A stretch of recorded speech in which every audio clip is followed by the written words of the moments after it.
நான் இப்படியே சீரியஸா பேசிக்கிட்டு இருப்பேன்னு நினைக்காதீங்க. ஏன்னா சில பேர் யோசிப்பாங்க, அது குறிப்பா கடைசியில் பாத்தியா இது மாதிரி தான் பேசுவாங்க, இதுக்கு தான் வர்றதில்ல. இப்ப இவருக்கு தெரிஞ்ச திருக்குறளை யாரு கேட்டா? இப்போ ஏதோ வந்தமா 2 ஜோக் அடிச்சோமா. இப்ப தமிழ்நாடு மேடையெல்லாம் அப்படி ஆயிடுச்சு பாத்தீங்களா? தமிழ்நாடு மேடையெல்லாம் நான் முதல் சொன்னதுதான், கூத்தடிக்கிறவனுக்கு தான் மேடை லாபகமா வாய்க்குது. நிறைவா நிறைய சிந்திச்சு பேசுறவனுக்கு மேடை கிடைக்கிறது இல்ல, அவனை மதிக்கிறது இல்ல, அவனை பேச்சாளனா நினைக்கிறதே இல்ல. எவன் 4 ஜோக் அடிக்கிறானோ, இவன் 4 பாட்டு பாடுறானோ, அவன் தான் சிறந்த பேச்சாளர். மகா சக்கரவர்த்தி அக்பர் இருந்தார்லன்னு எங்கள்கிட்ட கேட்டா ஒரு ஆள் யோசிக்கு. மகா சக்கரவர்த்தி அக்பர் இருந்தார்னா இருந்தாரா இல்லையான்னு உனக்கே தெரியலன்னா அப்புறம் எனக்கு என்னையா தெரியும்? மகா சக்கரவர்த்தி அக்பர் இருந்தார் அப்படி முடிவும். அவருக்கு எழுத படிக்க தெரியாது சார். மகா சக்கரவர்த்தி அக்பருக்கு எழுத படிக்க தெரியாது. ஆனா அவர் ஒரு நூலகம் வச்சிருந்தார். எழுத படிக்க தெரியாதவனுக்கு சமைக்க தெரியாத பொம்பளைக்கு எதுக்கு பலசரக்கு சாமான் சார்? சமைக்க தெரிஞ்ச பொம்பளைக்கு பலசரக்கு சாமான் பிரயோஜனப்படுறது இல்லை. சமைக்க தெரியாத பெண் பிள்ளைக்கு எதுக்கு பலசரக்கு சாமான்? அது மாதிரி படிக்க தெரியாத அக்பருக்கு எதுக்காக நூலகம்? அந்த நூலகத்தில் எத்தனை புத்தகம் வச்சிருந்தார் தெரியுமா? 24,000 புத்தகம் வச்சிருந்தார். யாரு? அக்பர். 24,000 புத்தகம் யார் வச்சிருந்தா? எழுத படிக்க தெரியாத அக்பர் சக்கரவர்த்தி வச்சிருந்தார். ஏன் வச்சிருந்தார் தெரியுமா? அதனால என்ன பிரயோஜனம் தெரியுமா? அறிஞர்களை வச்சு தினமும் அறிஞர்களை அழைச்சிட்டு வந்து அந்த புத்தகங்களை எடுத்து வாசிக்க சொல்லி கேட்டுக்கிட்டே இருப்பாராம். புரியுதா? அப்போ கற்பதை விட கேட்பது எளிமையானது. கற்பதை விட கேட்பது எளிமையானது. கற்பதை விட கேட்பது லாபகரமானது. புரியுதா? மோர் ப்ராஃபிட்டபிள், ஈஸி. முதல் போடாம லாபம் பார்க்கலாம். எப்படி? கேட்கிறது என்ன? முதல் போடாம லாபம் பார்க்குது. அதுதான் புத்தகம். இதுதான் புத்தகம். யாரோ ஒரு அறிஞன் சிந்திச்ச சிந்தனையினுடைய சாரம் தான் இந்த புத்தகம். இந்த புத்தகத்தை படிக்கிறதுக்கு நீங்க 1 மணி நேரம் செலவழிச்சா, இந்த புத்தகத்தை எழுதுனதுக்கு அவன் 3 மாசம் செலவழிச்சிருப்பான், 6 மாசம் செலவழிச்சிருப்பான். யாரு? அந்த எழுத்தாளன் இந்த புத்தகத்தை எழுதுறதுக்கு 6 மாதம் 1 வருஷம் செலவழிச்சிருப்பான். நீங்க என்ன பண்ணுவீங்க? அந்த உழைப்பினுடைய லாபத்தை எவ்வளவு நேரத்தில் அனுபவிப்பீங்க? 1 மணி நேரத்தில் அனுபவிப்பீங்க, 2 மணி நேரத்தில் அனுபவிப்பீங்க. இந்த புத்தகங்களை கொண்டாடுவோம். இதுதான் என்னோட பேச்சு. அவ்வளவுதான். அதுக்குதான் புத்தக திருவிழான்னு வச்சிருக்கோம். திருவிழா தானே கொண்டாடுவோம். திருவிழாவை தானே சார் கொண்டாடுவோம். சித்திரை திருவிழா கொண்டாடினோம், பொங்கல் திருவிழா கொண்டாடினோம், கிறிஸ்துமஸ் பண்டிகை கொண்டாடினோம், ரம்ஜான் பண்டிகை கொண்டாடினோம். அப்ப புத்தக திருவிழானா என்ன அர்த்தம்? எதை கொண்டாடுகிறோம்? எதை கொண்டாடுகிறோம்? புத்தகங்களை கொண்டாடுகிறோம். புத்தகங்களை ஏன் கொண்டாடணும்? அதான் இப்ப கேள்வி. சார், பகத்சிங் மாவீரன் பகத்சிங்குக்கு 1/2 மணி நேரத்தில் தூக்கு. 1/2 மணி நேரத்தில் தூக்குல போட போறாங்க. யார? பகத்சிங்க. அவன் புத்தகம் வாசிக்கிட்டு இருக்கானா. அதிகாரிகள் வந்து சொல்றாங்க, உனக்கு 1/2 மணி நேரத்தில் தூக்குடா அப்படின்னா, சரி சரி சரி 1/2 மணி நேரம் கழிச்சு வாங்க அப்படின்னு அவன் புத்தகம் வாசிச்சுக்கிட்டு இருக்கான். நீங்களும் நானும் செய்வோம். உங்களையும் என்னையும் வச்சுக்கிட்டு பேசுவோம். ஏமா முடியும்?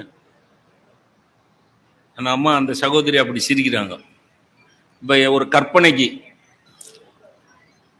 எனக்கு 1/2 மணி நேரத்தில் தூக்குன்னு போலீஸ்காரர் சொல்லிட்டாருன்னு வச்சுக்கோங்களேன். சொன்னாலும் சொல்லுவாரு. ஏன்னா தமிழ்நாட்டில் வந்து அயோக்கியத்தனமே அறிஞனா இருக்கிறது தான். உனக்கு 1/2 மணி நேரத்தில் தூக்குடா அப்படின்னு சொல்லிட்டாங்க. காலையில சொல்லிட்டார். சொல்லிட்டு போலீஸ் இன்ஸ்பெக்டர் போயிட்டார். நான் வேர்க்குது, முகம்லாம் வேர்க்குது, கைகால்லாம் நடுங்குது. அரை மணி நேரத்தில் என் கழுத்துல கைத்தை போட்டு இருக்கிற போது என் நாக்கு வெளியே தொங்குறது எனக்கு காட்சியா தெரியுது. என் மனைவி பக்கத்தில் வந்து நின்று, ஐயோ என் ராசா இப்படி ஆயிடுச்சே உனக்கு, நீ என் கழுத்துல கைத்தை கட்டின போது உன் கழுத்துக்கு இப்படி ஒரு கயிறு வரும்னு நான் நினைக்கலையே அப்படின்னு அழுகுறா அவ ஒரு பக்கம். இப்ப அரியலூர்ல இருந்து போன் வருது. இப்போ என் நாக்கு வெளியே தொங்குறத நான் கற்பனை பண்ணி நடுங்கிக்கிட்டு இருக்கையில அரியலூர் மாவட்ட ஆட்சியர் எனக்கு போன் பண்றார். ஐயா, நீங்க தானே பேராசிரியர் ராமச்சந்திரன்? ஆமா. அடுத்த மாசம் அரியலூர் புத்தக கண்காட்சி வருது, வரட்டும், அதுல நீங்க வந்து பேசணும். எப்போ? அடுத்த மாசம். அடுத்த மாசமா? அரை மணி நேரம் தான் டைம் கொடுத்துருக்காங்க. அதுல அவர் கலெக்டர் ஒரு பாயிண்ட் சொல்றாரு, நீங்க கண்டிப்பா இந்த புத்தக கண்காட்சிக்கு வரணும், வந்தீங்கன்னா உங்களுக்கு ஒரு அருமையான புத்தகம் நாங்க பரிசளிக்கிறதா இருக்கோம். என்ன புத்தகம்னு கேளுங்க பேராசிரியர். நான் எதுக்கு கேட்கணும்? ஏன்னா அந்த புத்தகத்தை நான் வாங்க போறது இல்லை. அரை மணி நேரத்தில் என்னைய தூக்குல போட போறாங்க. சொல்லுங்க, என்ன புத்தகம்? நீண்ட நாள் வாழ்வது எப்படி? எப்படி நீண்ட நாள் வாழ்வது எப்படின்னு உங்களுக்கு ஒரு புத்தகம் பரிசளிக்க போறோம். நீங்க அடுத்த மாசம் வரணும்னா, சார் யோசிச்சு பாருங்க, நான் அந்த போன்லயே கலெக்டரை கட்டி பிடிச்சிக்கிட்டு அழுவேன். அரை மணி நேரத்துல தூக்குன்னு சொன்ன பிறகு ஒருத்தன் தன்னுடைய ஆத்மாவை செலவழித்து ஒரு புத்தகத்தை படித்துக் கொண்டிருந்தான் என்றால் அதனால் தான் பகத்சிங் மாவீரன். மாவீரன் பகத்சிங் ஏன் பட்டம் கொடுத்தான்? போர்ல ஜெயிக்கிறவன் தானா? போர்ல போய் 1000 பேரை கொன்னுட்டு வெற்றிகரமாக வர்றவன் தான் வீரனா? இல்ல சார். சாவு வருகிறது என்று தெரிந்த பின்னரும் அந்த சாவை எந்த துயரமும் இல்லாமல் எதிர்கொள்வதற்கு எவன் தயாராக இருக்கிறானோ அவன் தான் மாவீரன். ஒரு சாவை எதிர்கொள்வதற்கு தைரியம் கொடுப்பது எது? எது? புத்தகம். மகாகவி பாரதி சொன்னான் பாத்தீங்களா, டே காலா, உன்னை சிறு புல்லனவே மதிக்கின்றேன், என் காலருகே வாடா, உன்னை எட்டி மிதிக்கின்றேன். யார கூப்பிடுறாரு? யமனை கூப்பிடுறாரு. டேய் வாடா, உன்ன நீலாம் எனக்கு ஒரு புல்லு மாதிரிடா, எட்டி மிதிப்பேன் உன்னை. எப்படி வந்தது தைரியம்? மகாகவி பாரதிக்கு யமனை சவாலுக்கு கூப்பிடுவதற்கான தைரியம் எப்படி வந்தது? அவன் படித்த ஆயிரக்கணக்கான புத்தகங்கள், அவன் கற்றுக்கொண்ட மொழிகள், 7 மொழிகள். அதனாலதான் யாமறிந்த புலவரிலே தமிழ் மொழி, யாமறிந்த புலவரிலே கம்பனை போல் வள்ளுவன் போல்னு பாட முடிஞ்சது. யாமறிந்த மொழிகளிலே தமிழ் மொழி போல் இனிதாவது எங்கும் காணும். 7 மொழி படிச்சவன். அந்த தைரியம் வந்தது. புத்தகங்களை கொண்டாடுவோம். நமக்கு மரண பயம் போகணும்னா புத்தகங்களை கொண்டாடுவோம். படிங்க சார், நிறைய படிங்க, வாசிங்க. எனக்கு ரொம்ப பிடிச்சது புத்தக கண்காட்சின்னு முன்னாடி இருந்தது, அப்புறம் தான் அதை புத்தக திருவிழான்னு மாத்தினாங்க. புத்தக கண்காட்சினா மக்கள் எல்லாம் வந்து பார்த்துட்டு, கண்காட்சியில் என்ன நடக்கும்? அப்படியே வருவாங்க, சுத்தி பார்ப்பாங்க. இந்த பாம்பு உடம்பும் பொம்பளை புள்ள தலையும் உள்ள இடம் இல்லையாம்பாங்க. எதுல? புத்தக கண்காட்சியில. ஏன்னா ஷோ, மேஜிக் ஷோ, புத்தக திருவிழா. புத்தகம் என்பது ஒரு ஞானியினுடைய ஞானத்தின் சாரம். ஒரு ஞானியினுடைய ஞானத்தின் சாரம் தான் புத்தகம். அம்பேத்கர், அண்ணல் அம்பேத்கர் நமக்கு அரசியல் நிர்ணய சட்டத்தை எழுதி கொடுத்தாரே அம்பேத்கர், அண்ணல் அம்பேத்கர் லண்டன்ல படிக்க போறார். லண்டன்ல படிக்க போன இடத்துல அவருடைய நண்பர்கள் கேட்கிறாங்க, நீங்க இங்க 2 வருஷம் தங்க போறீங்க, 2 வருஷம் நீங்க தங்குறதுக்கு எந்த இடத்துல உங்களுக்கு இடம் ஒதுக்கி கொடுக்கணும், அறை எந்த இடத்துல, லாட்ஜ். இப்ப அரியலூர்ல நான் கேட்டேன்ல, நம்ம ராமலிங்கத்திட்ட கேட்டேன் போன்ல, எனக்கு எங்க இடம் போட்டிருக்கு அப்படின்னு. டெபுட்டி தாசில்தார் சொன்னார், உங்களுக்கு சர்க்கியூட் ஹவுஸ்ல போட்டிருக்கு. அருமையான சர்க்கியூட் ஹவுஸ், சுகமா நல்லா படுத்து தூங்கிக்கிட்டு இருக்கல வந்து பேசவாங்கன்னு கூப்பிட்டு வந்துட்டாரு. அதெல்லாம் பேசுறதுக்காக வந்தேன், ரெஸ்ட் எடுக்கிறதுக்கு வந்தேன். அப்படி ஒரு அருமையான ஏசி, சூப்பர் ஃபேனு. அதில் ஒரே ஒரு குறை, டிவி மட்டும் ஓடலை. கேட்டேன், ராமலிங்கம் டிவி ஓடாதா? அங்கே ஒரு தம்பி இருக்காரு ராஜசேகர்னு, அந்த தம்பிகிட்ட கேட்டேன், டிவி ஓடாதான்னு. ஓடாது அப்படின்ட்டு அந்த பையன் என்கிட்ட ஒரு, வீணா கெட்டு போயிடாதீங்கன்னா. எப்படி வீணா கெட்டு அப்படின்னா, டிவி பார்த்தா கெட்டு போவோம்னு அவன் சர்க்கியூட் ஹவுஸ்ல வேலைக்கு இருக்கிற பையன் சொல்றான், ஒரு பேராசிரியருக்கு. அதுக்கப்புறம் நாங்கள் பேச வர்ற வரைக்கும் புத்தகம் வாசிக்கிட்டு இருந்தேன். அதில் டிவி பார்க்கறத விட புத்தகம் வாசிங்க, இது சர்க்கியூட் ஹவுஸ் சொல்லி கொடுத்த பாடம். ஏன்னா டிவியில் என்ன காட்டுறாங்க, அதுலேயும் இங்கே இருக்கிற சகோதரிகள் 10-15 சகோதரிகள் ஒவ்வொருத்தர் பாதத்தையும் தொட்டு கேட்டுக்கிறேன், தயவு செய்து நீங்கள் டிவியை ஆன் பண்ணா நியூஸ் கேளுங்க, செய்தி கேளுங்க, செய்தி கேளுங்க. இல்லை இந்த பிள்ளைங்க ஆடின மாதிரி பரதநாட்டிய நிகழ்ச்சி இருந்தால் பாருங்க, இல்லை நல்ல கர்நாடக சங்கீத கச்சேரி இருந்தால் பாருங்க. தயவு செய்து உங்க குலதெய்வம் சத்தியமா சொல்றேன், இந்த தொடர் மட்டும் பார்க்கவே பார்க்காதீங்க. என்னென்னமோ போடுறான் பாருங்க, என்னென்னமோ தொடர் போடுறாங்க. சாயங்காலம் 5:30 மணிக்கு ஆரம்பிச்சா ராத்திரி 10:30 மணி வரைக்கும் தொடர், எல்லா சேனல்லையும்.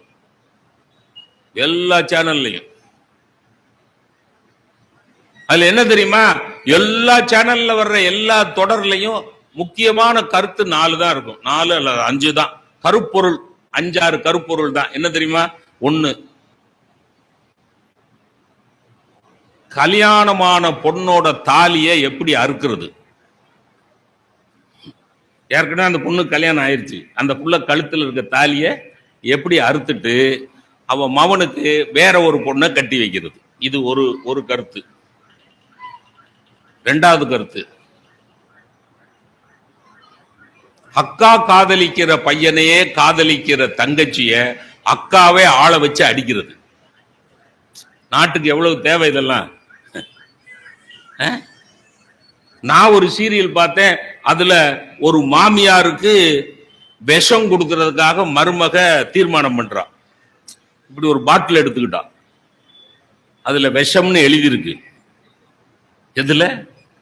பாட்டில்ல விஷம் அப்படின்னு அப்பதான் நமக்கு அது விஷம்னு தெரியுமா, இல்லைன்னா கோகோ கோலான்னு நினைச்சிருவோமா. விஷம்னு எழுதி அதை அப்படி காட்டுறான். கேமராக்காரன் அப்படி பக்கத்துல கொண்டாந்து காட்டுறான். எதை? விஷத்தை காட்டணும்னு அவ மைண்ட் வாய்ஸ், இன்னைக்கு ராத்திரி என் மாமியா குடிக்கிற பால்ல, அங்க யாருமே இல்லை, அவ மட்டும்தான் இருக்கா, என் மாமியா கொடுக்கிற பால்ல இந்த விஷத்தை கலந்து, எப்படி இதான் கழுத விஷம்னு எழுதியிருக்குல்ல, இதை கலந்துன்னு சொல்ல, இந்த விஷத்தை கலந்து கொடுத்து அவ கதையை முடிக்கலனா நான் எங்க அப்பனுக்கு பிறந்தவ இல்லை அப்படின்னு ஒரு வசனம் தொடரும் போட்டாங்க. இப்ப நம்ம வீட்டு அக்கா தங்கச்சிக்கெல்லாம், ஏக்கா நாளைக்கு ஓபன் பண்ணி ஊத்திடுவாள்ல, அடுத்த நாள் அதே சீரியல் அதே டயத்துல இந்தாருங்களேன் சார், ஒரு பாட்டில் திறக்கிறதுக்கு எவ்வளவு நேரம் சார் ஆகும் சார்? இந்த பாட்டில் திறக்க இவ்வளவு தானே சார்? அவ அப்படி திறக்க மாட்டா, அவ கதாநாயகி. அவ என்ன பண்ணுவா தெரியுமா, இந்த பார்ல பீர் பாட்டில ஓபன் பண்ண தடவி தடவி ரசிச்சு ஓபன் பண்ணுவாங்கல்ல, பார்த்துருக்கீங்களா? அப்படியே அது மாதிரி இப்படி தடவி கொடுத்து மறுபடியும் அந்த விஷம்ங்கிறத பாப்பா, படிப்பா, படிச்சுட்டு அவளுக்குள்ள இருந்தா அப்புறம் தான் இது மூடிக்கு கையை கொண்டு போறதுக்கு எதுக்கு அவ்வளவு நேரம்? மெதுவா திறப்பா. பாட்டில திறந்துட்டா தொடரும். செத்தான். ஐயா ஐயா, எப்படி சாப்பிட்டுக்கிட்டே எப்படி பேசுறது? இது சீரியலை விட கொடுமை. அவரு பாருங்க, அவருக்கு இதெல்லாம் மாவட்ட நிர்வாகத்துக்கு பணிவா ஒன்று சொல்லிக்கிறேன். 1/2 மணி நேரம் அங்க உட்கார்ந்துருந்தோம்ல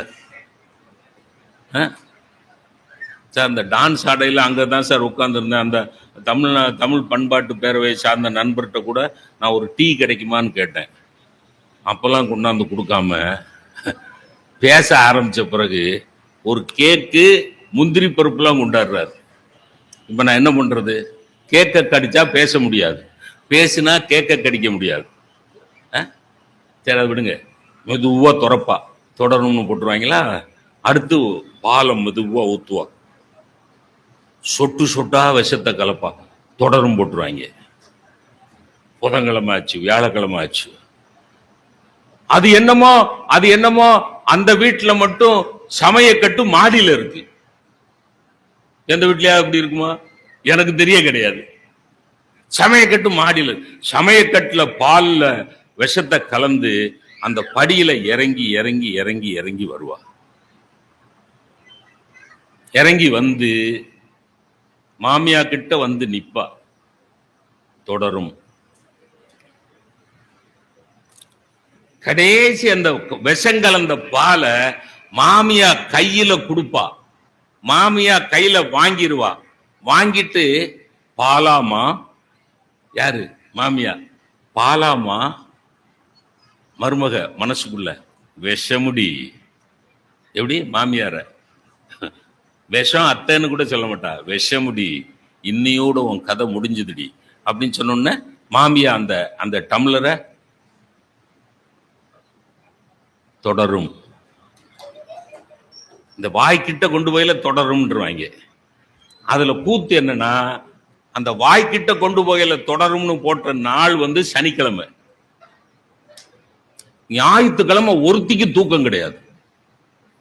ஒருத்தி பேசிக்கிறா, ஏக்கா திங்கக்கிழமை கொடுத்துருவாள்லக்கா. அதுல ஒரு மாமியாலே கேக்குது மருமகள்கிட்ட வீட்டுல, ஏட்டி ஏய் பரிமளா திங்கக்கிழமை கொடுத்துருவாள்ல. அந்த பொண்ணு கொடுத்துருவோம் அப்படின்னா என்ன அர்த்தம்? அந்த சீரியலை பார்த்து இவ பிளான் பண்ணிட்டா. யாரு? நிஜம் மாமியாருக்கு கழுத சங்க ஊதிர வேண்டியதுதான். இத வேலை மணிக்கிட்டு எடுக்கிறாங்கயா. இதுக்கு லைட்டு, இதுக்கு கேமரா, இதுக்கு கதை எழுதுறதுக்கு ஒருத்தன், பாட்டு எழுதுறதுக்கு ஒருத்தன், மியூசிக் போடுறதுக்கு ஒருத்தன். இத கூட்டம் கூட்டமா குடும்பமா பாக்குறாங்க. எனக்கு தெரிய குடும்பமா உட்கார்ந்து புத்தகம் வாசிக்கிற குடும்பம் உலகத்துல எங்கேயும் கிடையாது. புத்தக வாசிப்பே கிடையாது. குடும்பமா உட்கார்ந்து புத்தகம் வாசிச்சிருக்கீங்களா? பையனை உட்கார வச்சு இந்த புத்தகத்தை படிடா ராஜா, அப்பாவுக்கு படிச்சு காட்டு சொல்லியிருக்கீங்களா? உங்களுக்கு ஒண்ணு சொல்றேன் பெரியோர்களே, நீங்கள் பெற்றோர்களாக இருந்தால், உங்களுக்கு பிள்ளைகள் இருந்தால், நீங்கள் உங்கள் பிள்ளைகளை சர்க்கஸுக்கு கூட்டிட்டு போற மாதிரி, சினிமாவுக்கு கூட்டிட்டு போற மாதிரி, திருவிழாவுக்கு கூட்டிட்டு போற மாதிரி, கோவிலுக்கு கூட்டிட்டு போற மாதிரி, மாதத்துக்கு ஒரு தடவையாவது நூலகத்துக்கு கூட்டிக் கொண்டு போங்கள். நல்ல புத்தகங்களை உங்க குழந்தைகளுக்கு அறிமுகப்படுத்துங்கள். நல்ல புத்தகங்களை அறிமுகப்படுத்துங்கள். அண்ணல் அம்பேத்கர் விட்ட இடத்துக்கு வந்துட்டேன்னா, அண்ணல் அம்பேத்கர் லண்டனுக்கு படிக்க போனார். அப்ப கேட்டாங்க, நீ உங்களுக்கு எந்த இடத்துல தங்குறதுக்கு இடம் போடணும்னா, நானா இருந்தா என்ன சொல்லியிருப்பேன், எனக்கு சினிமா பார்க்கறது ரொம்ப பிடிக்கும், ஒரு நல்ல சினிமா கொட்டைக்கு பக்கத்துல போடுங்க, இல்ல சினிமா கொட்டகை நிறைய இருக்கிற ஏரியால எனக்கு ரூம் போடுங்க, அப்படித்தானே சொல்லுவேன். நல்ல சாப்பாடு சாப்பிட்றவரா இருந்தா ஹோட்டல்கள் நிறைய இருக்கிற இடத்துல போடுங்க, நல்ல பக்தரா இருந்தா கோயில்கள் நிறைய இருக்கிற கும்பகோணத்துல போடுங்க, அப்படித்தானே கேட்பாங்க. அம்பேத்கர் என்ன சொன்னார் தெரியுமா? எங்கே ஒரு அருமையான நூலகம் இருக்கிறதோ அதுக்கு பக்கத்துல எனக்கு இடம் போடுங்கன்னார். அதனாலதான் அவர் அண்ணல் அம்பேத்கர். அவ்வளவு நூல்களை வாசிச்சதுனால்தான் இந்திய அரசியல் நிர்ணய சட்டத்தை அவரால் எழுத முடிஞ்சது. எத்தனை பேர் BABL, எத்தனை பேர் லாயர் இருந்திருக்கிறான்? யாராலும் முடியாது, யாருக்கும் சாத்தியப்படாது. அண்ணல் அம்பேத்கருக்கு மட்டும் எப்படி சாத்தியப்பட்டது? வாசிப்பு சார், பரந்த வாசிப்பு, வைட் ரீடிங். நிறைய வாசித்தார், வாசித்ததையெல்லாம் கிரகித்தார், கிரகித்ததையெல்லாம் வெளிக்காட்டினார். அதான் அவர்கிட்ட இருந்த சிறப்பு. நீங்கள் எந்த அறிஞனை, நீங்கள் ஆபிரகாம் லிங்கன் எடுத்துக்கங்க, நெல்சன் மண்டேலா எடுத்துக்கங்க, மகாத்மா காந்தி எடுத்துக்கங்க, ஜவஹர்லால் நேரு எடுத்துக்கங்க, எல்லாரும் பெரிய பெரிய தலைவர்களாக ஆனதற்கு அடிப்படை காரணம் அவர்களிடம் இருந்த வாசிப்பு பழக்கம் மட்டும்தான். ஞாபகம் வச்சு. நெல்சன் மண்டேலா 27 வருஷம் ஜெயில இருந்தார். 27 வருஷம் ஜெயில இருந்தார் சார். ஜெயிலுக்கு கூட்டிட்டு போகையில வார்டன் கேட்கிறார், உங்களுக்கு ஜெயில என்ன வசதி செய்து கொடுக்கணும் அப்படின்னு கேட்கிறார். எப்படி ஜெயில என்னையா வசதி? குற்றம் செஞ்சவனை தானே சார் ஜெயிலுக்கு கூட்டு போறீங்க? நான் சொல்ற புரியுதா? குற்றம் செஞ்சவனுக்கு என்ன வசதி? அதுல குற்றவாளியில ஏ கிளாஸ் குற்றவாளி, பி கிளாஸ் குற்றவாளி எல்லாம் இருக்கான். எனக்கு உங்களுக்கு என்ன வசதி? நெல்சன் மண்டேலா என்ன வசதி? எனக்கு ஃபேன் போட்டு கொடுங்க, எனக்கு ஏசி வச்சு கொடுங்க, எனக்கு வாரத்துக்கு ஒரு தடவை வெளியே போயிட்டு வர்றதுக்கு வசதி செஞ்சு கொடுங்க. அப்படி கேட்கலீங்க. நெல்சன் மண்டேலா கேட்டார், எனக்கு புத்தகங்களை கொடுத்து வாசிப்பதற்கான அனுமதியை மட்டும் கொடுங்கோ, வேற எந்த வசதியும் வேணான்னு சொன்னார் நெல்சன் மண்டேலா. மகாத்மா காந்தி அவ்வளவு வாசித்தார். ஆபிரகாம் லிங்கன் ஒரு மரம் வெட்டியினுடைய மகன், அவ்வளவு வாசித்தார்.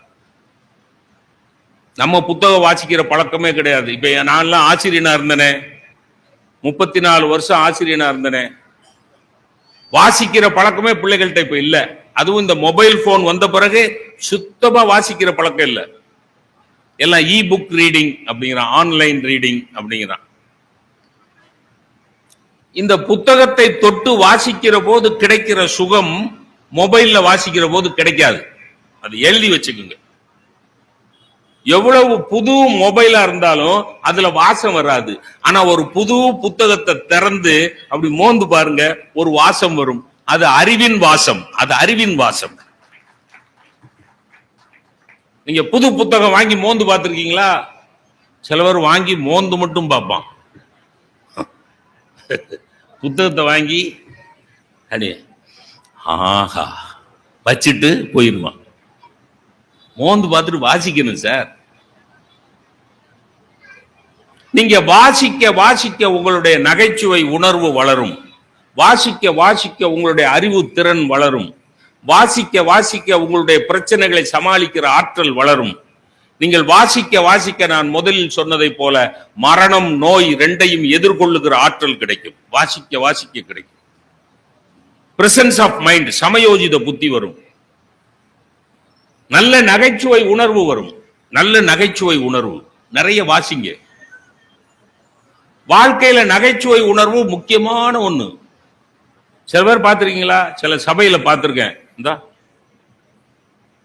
அது முன் வரிசையில உட்கார்ந்துக்கிட்டு நம்ம ஏதாவது ஜோக் சொன்னோம்னா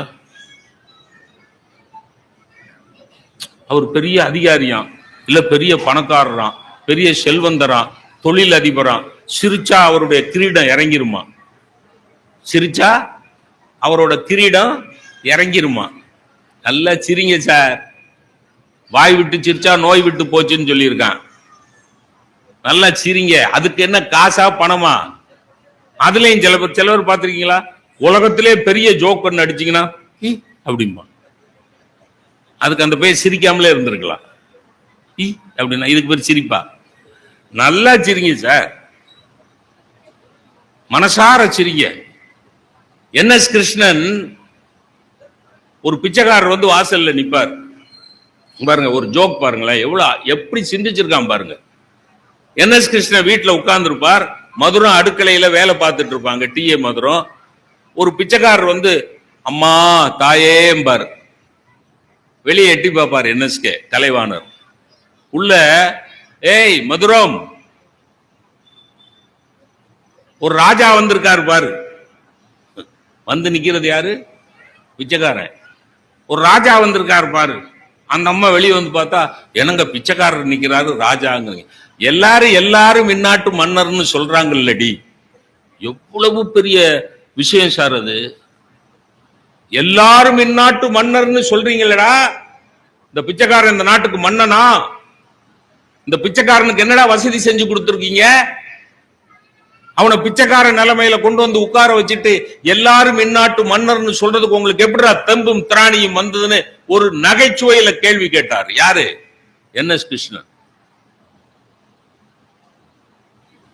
நகைச்சுவை ரொம்ப பெரிய விஷயம் சார். இப்ப இருக்கிற நகைச்சுவை எல்லாம் விட்டுருங்க. இப்ப எல்லாம் பாடி லாங்குவேஜ்ல தான், எல்லாம் உடல் சேட்டையில தான் நகைச்சுவை. நான் என் வாழ்க்கையில அனுபவிச்சதை ஒண்ணு சொல்றேன் சார். மதுரை ரயில்வே ஸ்டேஷன்ல கோயம்புத்தூருக்கு போறதுக்கு, ஒரு கூட்டத்துக்கு போறதுக்கு ட்ரெயின் பிடிக்கணும். காலையில 6 மணிக்கு ட்ரெயின். டிஃபன் கட்டிட்டு வரல, மனைவிக்கு உடம்பு சரியில்லை, ஒன்றும் செய்யல. அதனால நான் போற வழியில ஏதாவது வாங்கிக்கிறோமா அப்படின்னு வந்தா அந்த நேரத்தில் எந்த கடையிலையும் எதுவும் ரெடி ஆகல. ஒரு டீ கடையில மட்டும் மசால் வடை போட்டுக்கிட்டு இருந்தான். டீ கடையில மசால் வடை போட்டோம்னா சரி, அவசரத்துக்கு ஒரு 2 மசால் வடை வாங்கி வச்சுக்குவோம், எப்படியும் ட்ரெயின்ல வந்து டீன்னு ஒன்று கொண்டு வருவான், அதை வாங்கி 2 மசால் வடையை சாப்பிட்டுட்டு அந்த டீயை குடிச்சோம்னா பசி ஓரளவுக்கு அடங்கிரும், பார்த்துக்கோன்னு வேகமா போறேன் அந்த கடைக்கிட்ட. 1/2 மணி நேரம் தான் இருக்கு ட்ரெயின் வர்றதுக்கு. வேகமா போறேன், கிழிஞ்ச ட்ரௌசர் போட்டுக்கிட்டு, பஞ்சடைஞ்ச கண்ணோட, எண்ணெய் வைக்காத தலையோட ஒரு ஏழை பையன் பொட்டணம் கட்டி கொடுத்துக்கிட்டு நிக்கிறான் டீ கடையில. அந்த பையன்கிட்ட போய் தம்பி ரயில பிடிக்கணும் 2 வடை கட்டுன்னு. இது நல்ல நுணுக்கமா கவனிங்க. ரயில பிடிக்கணும் 2 வடை கட்டு அப்படின்னு. அந்த ஏழை பையன், அடுத்த வேளை சோத்துக்கு உத்தரவாதம் இல்லாத பையன், என்ன மேலையும் கீழையும் பார்த்தான். மேலையும் கீழையும் பார்த்துட்டு, சார் அப்படின்னா, என்னடா நக்கலா? இல்லை சார், நக்கல்லாம் இல்லை சார், உங்களை நான் பாராட்டுறேன் சார், நீங்க பெரிய கெட்டிக்காரர் சார். ஓ, அப்ப நம்ம பேராசிரியருங்கிறது இந்த பையலுக்கு தெரிஞ்சிருச்சு போல் இருக்கு அப்படின்னு நினைச்சுக்கிட்டு, என்னடா நான் காலேஜ் ப்ரொஃபஸர்னு உனக்கு? அதெல்லாம் விடுங்க சார், காலேஜ் ப்ரொஃபஸரா இருக்கிறவன்லாம் கெட்டிக்காரன்னு உங்கள்கிட்ட யார் சார் சொன்னா? அவன் போற போக்குல அடிக்கிறான். காலேஜ் ப்ரொஃபஸர்லாம் கெட்டிக்காரன்னு உங்கள்கிட்ட யார் சார் சொன்னா? சரி விடுறா, என்ன ஏன்டா கெட்டிக்காரன்னு சொன்னா? சார், எனக்கு தெரிய எல்லாரும் வடைய வச்சு எலியத்தான் சார் பிடிப்பாங்க, நீங்க ரயிலையே பிடிக்கிறீங்களே சார். நான் சொன்னது என்ன தெரியுமா? 2 வடையை கட்டுறா ரயில பிடிக்கணும்னு சொன்னேன்ல. 2 வடையை கட்டுறா ரயில, வடைய வச்சு நான் ரயில பிடிக்கிறேன்னா எல்லாரும் எலியதான் பிடிப்பாங்களாம். இப்ப உங்கள்கிட்ட கேட்கிறேன், இப்ப இந்த சபையில இருக்கிற 100 பேர்கிட்ட கேட்கிறேன், நமக்கு என்ன குறைச்சல் சார்? நமக்கு என்ன சார் குறைச்சல்? ஒருவேளை அம்பானி மாதிரி, ஆதானி மாதிரி பெரிய சொத்து இல்லாம இருக்கலாம், ஆனா அடுத்த வேளை சொத்துக்கு உத்தரவாதம் இருக்குல்ல. இங்க இருக்கிற ஆளுகளை பத்தி பேசுறேன். இங்க இருக்க யாராவது ஒரு ஆள் எந்திரிச்சு எனக்கு அடுத்த வேளை சொத்துக்கு உத்தரவாதம் இல்லைன்னு சொல்லுங்க. நான் கிழிஞ்ச வேட்டி தான் கட்டியிருக்கேன், கிழிஞ்ச பேண்ட் தான் போட்டிருக்கேன், யாராவது சொல்லுங்க. இல்ல, அடிப்படை வசதிகள் இருக்கா இல்லையா? குறைஞ்சபட்ச வசதிகள் இருக்கா இல்லையா? எந்த வசதியும் இல்லாத அந்த ஏழை சிறுவனிடம் இருக்கிற நகைச்சுவை உணர்வு கூட உங்களிடத்திலும் என்னிடத்திலும் இல்லை என்றால் நாம் எப்படி வாழப் போகிறோம்? அவன் சாதாரணமான சார், என்ன இல்லை சார், கண்ணு பஞ்சடைஞ்சிருக்கு சார், கிழிஞ்ச ட்ரௌசர் சார், அந்த பையன் நகைச்சுவை உணர்வோட வாழ்றான் சார். இந்த நகைச்சுவை உணர்வை வளர்த்துக்கிறதுக்கு வாசிப்பு பெரிய பக்கபலமா இருக்கும். அதுதான் சொல்றேன். அதே மாதிரி சமயோஜித புத்தி, பிரசன்ஸ் ஆஃப் மைண்ட். புத்தகத்தை வாசிக்க வாசிக்க வாசிக்க, அது குறிப்பாக நாவல்கள், சிறுகதைகள்லாம் நிறைய வாசிங்க. சிறுகதைகள், நாவல்கள் நிறைய வாசிங்க. உங்களுக்கு ஒண்ணு சொல்றேன், அறிவை வளர்த்துக் கொள்ள வேண்டும் என்றால் கட்டுரைகள் வாசியுங்கள், உணர்வை வளர்த்துக் கொள்ள வேண்டும் என்றால் கவிதைகள் வாசியுங்கள், கதைகள் வாசியுங்கள். சார், ஒரு வயசானவர், இந்த இதோட முடிச்சிடறேன். ஒரு வயசானவர் ஒரு மெடிக்கல் ஷாப்புக்கு போறார், 10 ரூபா கொடுக்குறார், 6 மாத்திரை கொடுங்கிறார். ஒரு மாத்திரை 1.5 ரூபா. எவ்வளவு சார் மிச்சம் வரும்? 1 ரூபா வரும். சே, டக்குன்னு சொல்லிட்டார், 1 ரூபா மிச்சம் வரும். 6 × 1 9 ரூபா, 10 ரூபா கொடுத்தார், 1 ரூபா மிச்சம் வரும். கடைக்காரன் 1 ரூபா மிச்சம் இல்லை போயான்னு ஒரு ஹேல்ஸ் மாத்திரை கொடுக்குறான். அவர் மாதம் மாதம் போறார், 6 மாத்திரை வாங்குறார், 1 ரூபா மிச்சம் இல்லைன்னு. நானா இருந்தா என்ன பண்ணோட, என்னை பார்த்தா உனக்கு கேனையனா தெரியுதா, என்னடா எப்போ பார்த்தாலும் 1 ரூபாய் ஆட்டையை போடுற அப்படின்னு சண்டை போட்டிருப்பேன். ஆனா அந்த பெரியவர் என்ன பண்ணார் தெரியுமா, அவனோட மோதுறதுக்கு அவர்கிட்ட தில் இல்லை, வயசானவர். அவர் என்ன பண்ணார், அடுத்த தடவை போகையில 20 ரூபா கொண்டு போனார். 10 ரூபாய்க்கு பதிலா 20 ரூபா கொண்டு போனார். 6 மாத்திரைக்கு பதிலா 10 மாத்திரை வாங்கினார். எவ்வளவு மிச்சம் வரும்? எவ்வளவு மிச்சம் வரும்னு அந்த பாப்பா சொல்லுது, கேட்ட உனக்கே தெரியல, நீயே எங்கள்கிட்ட கேட்டுக்கிட்டு இருக்க, எவ்வளவு மிச்சம் வரும்னு உனக்கு தெரிஞ்சா சொல்லு, இல்லைன்னா போயா. எவ்வளவு சார் மிச்சம் வரும்? 5 ரூபா மிச்சம் வருமா? 5 ரூபா எடுத்து கொடுக்குறான். ஏன்னா 1 ரூபா இல்லை கல்லால, 5 ரூபா கல்லால இருக்கு. இப்ப இதுதான் சார் சமயோஜித உணர்வு. இதுக்கு பேர் என்ன? 6 மாத்திரை வாங்கிட்டு 1 ரூபாயை நஷ்டப்படுறதுக்கு பதிலா டக்குன்னு 10 மாத்திரையை வாங்கிட்டு 5 ரூபாயை மிச்சம் வாங்கிட்டு வர. அவனோட சண்டை போடுறதுக்கு நம்ம கிட்ட வம்பு இல்ல, நம்மகிட்ட டெம்பு இல்ல, அவன்கிட்ட சண்டை போடுறதுக்கு நம்மகிட்ட திராணி இல்ல. அப்ப நம்ம என்ன பண்ணணும், இந்த பிரச்சனையை எப்படி சமாளிக்கிறதுன்னு பார்க்கணுமே ஒழிய சண்டை போட்டுக்கிட்டு இருக்க கூடாது. இப்ப இந்த புத்திசாலித்தனம், இந்த தீட்சண்யம், இந்த பிரச்சனையை தீர்க்கிற பக்குவம் எப்ப வரும்? நிறைய வாசிச்சா வரும், நிறைய வாசிச்சா வரும். அதைத்தான் கொண்டாடுவோம், புத்தகங்களை கொண்டாடுவோம், எல்லாரும் கொண்டாடுவோம். படித்தவர்கள் புத்தகங்களை வாசியுங்கள், படிக்காதவர்களுக்கு வாசித்து காண்பியுங்கள்.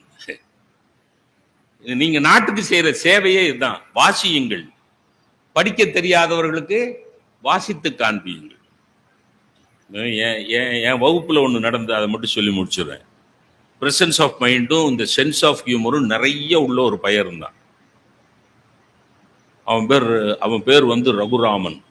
செகண்ட் இயர் படிச்சான், பிஎஸ்சி பிசிக்ஸ். ஒரு நாள் எங்க பிரின்சிபால் என்ன பண்ணிட்டார், நான் எப்படி பாடம் நடத்துறேன்னு உள்ள வந்துட்டார், வகுப்புக்குள்ள வந்துட்டார். வகுப்புல எப்பவுமே பிரின்சிபல் வகுப்புக்குள்ள வந்தா வாத்தியாருக்கு ஒரு மாதிரி கை காலெல்லாம் நடுங்கும். அதுவும் தனியார் கல்லூரியா இருந்தா ரொம்பவே நடுங்கும். அரசு கல்லூரியா இருந்தா பிரின்சிபாலுக்கு நடங்கும். அரசு கல்லூரியா இருந்தா பிரின்சிபாலுக்கு நடுங்கும், தனியார் கல்லூரியா இருந்தா வாத்தியாருக்கு நடுங்கும். இப்போ உள்ள வந்துட்டார். நான் கொஞ்சம் புத்தகம்லாம் வாட்சி தெம்பானவனா, நல்ல ஸ்டெடியா நின்னேன். இருந்தாலும் உள்ளுக்குள்ள ஒரு பயம். ஏன்? அந்த பையன் இருக்கிறான் ரகுராமே, அவனுக்கு ஒண்ணுமே தெரியாது, என் வகுப்புல தான் இருக்கான். நான் முதல்ல பையங்களா பாடம் நடத்த ஆரம்பிப்போமா அப்படிமே, அவன் எந்திரிச்சு, அவன் தான் எந்திரிப்பான். எந்திரிச்சு, சார் நடத்துங்க சார், இதுக்கு என்ன கேள்வி, நடத்து, சும்மா நடத்துங்க, ஆனா கவனிப்போம்னு மட்டும் நம்பாதீங்க. எப்படி? நீங்க நடத்துங்க, நாங்க கவனிப்போம்னு நம்பி ஆரம்பிக்காதீங்க, வீணா ஏமாந்து போவீங்க. அவன் உட்கார்ந்துருக்கான் வகுப்புல, உட்கார்ந்துருக்கான். இப்ப பிரின்சிபல் வந்துட்டார். சார் உங்க பையன்கள்ட்ட ஏதாவது கேள்வி கேட்கலாமான்னார். நான் சரி சார்னு நான் சொல்றதுக்கு முன்னாடி அந்த பையன் எந்திரிச்சு, யாரு? ரகுராமே. ஒன்னும் தெரியாது இந்த பையலுக்கு. உன் பேர் என்னடான்னு கேட்டா, என் பேர் எங்க அப்பாட்டையில கேட்கணுமா. அப்படிப்பட்ட பையன். ஏதாவது கேள்வி கேட்கலாமா அப்படின்னு பிரின்சிபால் என்கிட்ட கேட்கிற நேரத்தில் நான் பதில் சொல்ற முன்னாடி அவன் எந்திரிச்சு, சார் கேளுங்கிறான். உடனே பிரின்சிபால், சூப்பர். இந்த ஒரு படத்துல விவேக்கோடைய அறிவை மாத்ருபூதம் பாராட்டுவார் பாத்தீங்களா, ராத்திரி 12 மணிக்கு எனக்கு ஒரு சந்தேகம்மா, உன் அறிவு தாகத்தை நினைச்சு எனக்கு புல்லரிக்குது பாம்பார் மாத்ருபூதம். அது மாதிரி எங்க பிரின்சிபால், தம்பி ரகுராம், உன்னுடைய அறிவு தாகத்தை நான் ரொம்ப பாராட்டுறேன்ப்பா, நான் ஒரு கேள்வி கேட்கட்டுமா அப்படின்னு. கேள்வி கேட்கட்டுமான்னு, கேளுங்க சார், தாராளமா கேளுங்க சார் அப்படிங்கிறான். நான் இங்க இருந்துகிட்டு உட்கார்றா அப்படிங்கிறேன். அவன், நீ கவலைப்படாதையா, நான் பார்த்துக்கிறேன், இதெல்லாம் எத்தனை பிரின்சிபல் நான் பார்த்துருக்கேன். யாரு? ரகுராமே. ஒண்ணுமே தெரியாது அந்த புயலுக்கு. சார் கேளுங்க, ஆனா ஒரு சின்ன ரிக்வஸ்ட் சார். என்னடா? ஒரு சாய்ஸ் கொடுங்க சார். எதுல? ஓரல் கொஸ்டின்ல. ஓரல் கொஸ்டின்ல சாய்ஸ் கொடுக்கணுமா? ஒரு சாய்ஸ் கொடுங்க சார் அப்படின்னா. ஏன்னா நம்ம நாட்டில் எக்ஸாமினேஷன் பரீட்சை நாசமா போனதே இந்த சாய்ஸ் வந்த பிறகுதான். சாய்ஸே கொடுக்க கூடாது சார். என்ன சார் அறிவை சோதிக்கிறீங்க? 10 கேள்விகளில் 5 எழுதவும். 10 கேள்விகளில் 5க்கு பதில் எழுதும். அது என்ன? 10 கேள்வினா 10க்கு எழுது, 5னா 5க்கு எழுது. அந்த அளவுக்கு படிச்சுட்டு வா. அதானே சார் சரியான பரீட்சை. இது 10ல் 5க்கு எழுதவும். தாஜ்மஹாலை கட்டியது யார்? ஷாஜகான், ஷாருக் கான், அம்ஜத் கான் அப்படின்னா இவன் அப்படியே பார்க்கிறான். ஷாஜகான் யாருன்னு தெரியலையே, அவன் தாஜ்மஹாலை கட்டியிருக்க முடியாது. அநேகமா ஷாருக் கான் தான் கட்டியிருப்பார். டக்குன்னு போடும். வாத்தியார் ஷாருக் கான் ரசிகரா இருந்தா அதுக்கு ஒரு மார்க்கு. தாஜ்மஹாலை கட்டியது யார்? ஷாருக் கான். இதுக்கு பேரு எக்ஸாமினேஷன், இதுக்கு பேரு பரீட்சை. இதை வச்சு இதுல தோத்து போயிட்டோம்னு நம்ம பிள்ளைங்க தற்கொலை பண்ணிக்கிடுது. என்ன கேவலம் சார் இது. சார் தேர்வுங்கிறது வாழ்க்கையில ஒரு பகுதியை ஒழிய தேர்வுங்கிறது வாழ்க்கை இல்லை சார். நீட்டு தேர்வுல தோத்து போயிட்டா வாழ்க்கையை அஸ்தமிச்சு போச்சா? ஏன் நீட்டு தேர்வுல தேறி எம்பிபிஎஸ் எம்டின்னு படிச்சாதான் வாழ்க்கையா? ஏன் ஆடிட்டர் ஆகப்படாதா? பொருளாதார நிபுணர் ஆகப்படாதா? என்னை மாதிரி பேராசிரியர் ஆகப்படாதா? செத்து போகுதுங்க சார் பிள்ளைங்க. சரி, அதை விடுங்க. நம்ம முதல் ஜனாதிபதி ராஜேந்திர பிரசாத் இருந்தார் பாத்தீங்களா? ராஜேந்திர பிரசாத்துக்கு ஒரு கொஸ்டின் பேப்பர் கொடுத்தாங்க. அவர் சின்ன பிள்ளையா இருக்கையில வகுப்புல கீழ்கண்ட 8 கேள்விகளில் 5 கேள்விகளுக்கு பதில் எழுதவும் அப்படி கொஸ்டின்ல போட்டிருக்கு. ராஜேந்திர பிரசாத் என்ன பண்ணார் தெரியுமா? 8 கேள்விக்கும் பதில் எழுதினார். எத்தனைக்கு எழுதினா போதும்? 5க்கு எழுதினா போதும். 8க்கு எழுதினார். 8க்கு எழுதிட்டு பிராக்கெட் போட்டு அவர் ஒரு குறிப்பு எழுதினார். மேல் இருக்கிற 8 பதில்களில் 5 பதில்களை திருத்தவும். அவன் கெட்டிக்காரனா? 8 கேள்வியில 5 எழுது, 5 3 எழுதுறோம் சார். இவன் ஓரல் கேள்வி கேட்க சாய்ஸ் கொடுங்கன்னா சன்னு பிரின்சிபல் என்ன பண்ணார்? ஒரு ஈஸி கேள்வி கேட்கவா இல்ல ஒரு கஷ்டமான கேள்வி கேட்கவா? இல்ல 2 ஈஸி கேள்வி கேட்கவா இல்ல ஒரு கஷ்டமான கேள்வி கேட்கவா? ஈஸி கேள்வினா 2, கஷ்டமான கேள்வினா 1. எது கேட்கன்னார். அவன் ரகுராமே, சார் எனக்கு போய் ஈஸியான கேள்வியா? உன் பேர் என்னடான்னு கேட்டா பக்கத்தில் இருக்க பையல்கிட்ட கேம்மா, என் பேர் என்னடா அப்படிமா. அந்த பையன் யார பார்த்து ஈஸியான கேள்விங்கிறீங்க? உலகத்திலே கஷ்டமான கேள்வியை கேளுங்க சாருன்ட்டான். ஒரு கேள்விதான் சார் கேட்கணும், கஷ்டமான கேள்வி ஒரே கேள்வி கேளுங்க சார் அப்படின்ட்டான். ஓகேடா, வெரி குட். அப்படிதான் இருக்கணும். படிக்கிற பிள்ளைங்க அப்படிதான் இருக்கணும், தைரியமா இருக்கணும். யாரு? பிரின்சிபால் லூசு. அந்த பேருக்கு ஒன்றும் தெரியாது, அது எனக்கு தான் தெரியும். வெரி குட் வெரி குட் அப்படின்ட்டு. உலகத்தின் முதல் பெண்மணி எங்கே பிறந்தாள்? இதுதான் ஒரே கஷ்டமான கேள்வி. அவர் எதிர்பார்க்கிற பதில் என்ன தெரியுமா? உலகத்தின் முதல் பெண்மணி ஏவாள். ஆதாம் ஏவாள் கார்டன் ஆஃப் ஈடன், ஏடன் தோட்டத்தில் பிறந்தாள். முதல் பெண்மணி ஏடன் தோட்டத்தில் பிறந்தாள்னு சொல்லணும். அதான் பதில் அவர் எதிர்பார்க்கிறாரு. அவன் சார் உலகத்தின் முதல் பொம்பளை பிள்ளை எங்க? அவர் பெண்மணின்னு சொன்னா இவன் பொம்பளை பிள்ளைங்க. கேள்வி கேட்ட பிரின்சிபல் என்ன சொன்னாரு? உலகத்தின் முதல் பெண்மணின்னா. இவன் ரகுராம, சார் உலகத்துல முதல் பொம்பளை பிள்ளை எங்க பிறந்ததுன்னு உங்களுக்கு தெரியணும், அவ்வளவுதானே? இந்த வயசுல இதெல்லாம் ஒரு கேள்வின்னு கேக்குறீங்க. சரி இருக்கட்டும், விடுங்க. உலகத்தின் முதல் பொம்பளை பிள்ளை மதுரை ராஜாஜி அரசினர் எர்ஸ்கின் ஆஸ்பத்திரியில பிறந்தா அப்படின்ட்டா. பிரின்சிபாலுக்கு வெறி பிடிச்சிருச்சு. வெறி பிடிச்சி என்னைய பார்த்து சொல்றாரு, வாட் நான்சென்ஸ் அப்படின்னு. சார் அவன் நான்சென்ஸா சொன்னா என்னைய பார்த்து நான்சென்ஸ்ங்கிறீங்க? வாட் நான்சென்ஸ் அப்படின்னு அவனை பார்த்து, how dare you answer like this? இது மாதிரி பதில் சொல்றதுக்கு உனக்கு என்னடா தைரியம்?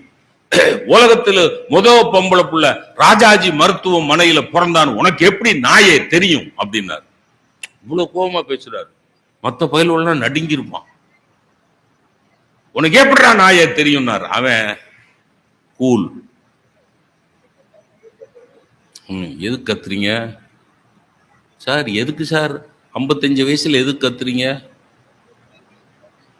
வீணா பிபி ஏறி மயங்கி விழுந்துட்டீங்கன்னா யாரு? பிரின்சிபால் மேல அவனுக்கு அக்கறை. என்ன நம்ம இந்த விளையாட்டை எப்படி ஆரம்பிச்சோம்? இது விளையாட்டாம் சார். இந்த விளையாட்டை எப்படி சார் ஆரம்பிச்சோம்?